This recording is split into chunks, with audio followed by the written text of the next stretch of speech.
The man behind the desk at this Chattanooga print shop may have seen more time in combat on the front lines than any American alive today. Everywhere I go, people are question me and asking me questions about things that happened. 89-year-old East Tennessee native Charles Coolidge displays a poster on his office wall marking his military service that reads 5 years, 5 countries, 5 campaigns. Well, we were told to take Hill 623. Hill 623, France, October 1944, marked the time and place during World War II that earned Tech Sergeant Coolidge the nation's highest military honor. Of course, I'd been there 13 months, so it just old hat to me. I was just having to do a job. His job was to hold the high ground. His first test on Hill 623 came after he and another soldier confronted a German platoon. I got anxious sometimes, but I never did really have any real fear. Outnumbered 100 to 2 at that moment and within shouting distance of the enemy, Coolidge asked one memorable question. I asked them if they wanted to give up, yeah. And they shot at you. Well, they did after I shot at them. He's very confident. It's not at all misplaced. It's just in his nature. Cynthia Tinker with the University of Tennessee's Center for the Study of War and Society has interviewed Coolidge for an oral history project. He's just a born leader. And a man she calls fearless.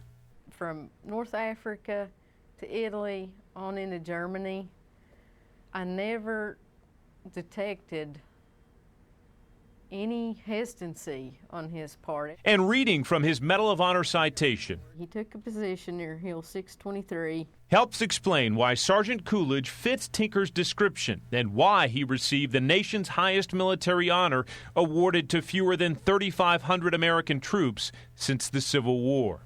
Tech Sergeant Coolidge, attempting to bluff the Germans by a show of assurance and boldness, called upon them to surrender, whereupon the enemy opened fire. Now, this is not the tank.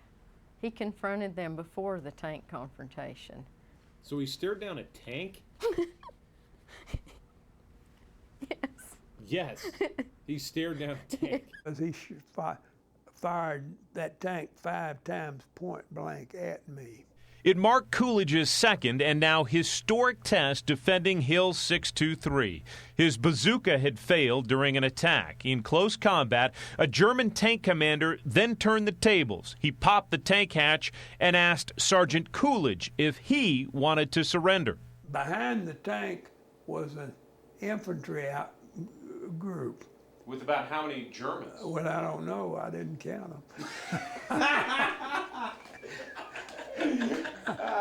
I didn't really know how many were. I knew there was a bunch of them. And again, facing overwhelming odds, Coolidge answered the Germans in signature fashion.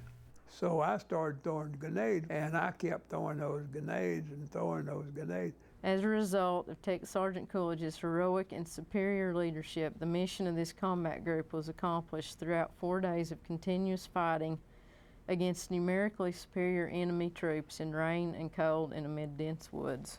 Despite the years he spent on the front lines, Sergeant Coolidge never suffered so much as a scratch in combat. It was just about staying alive. Pictured here with 3 other Medal of Honor recipients from East Tennessee, including Sergeant Alvin C. York in the driver's seat, Sergeant Coolidge says his own actions on Hill 623 weren't all that heroic.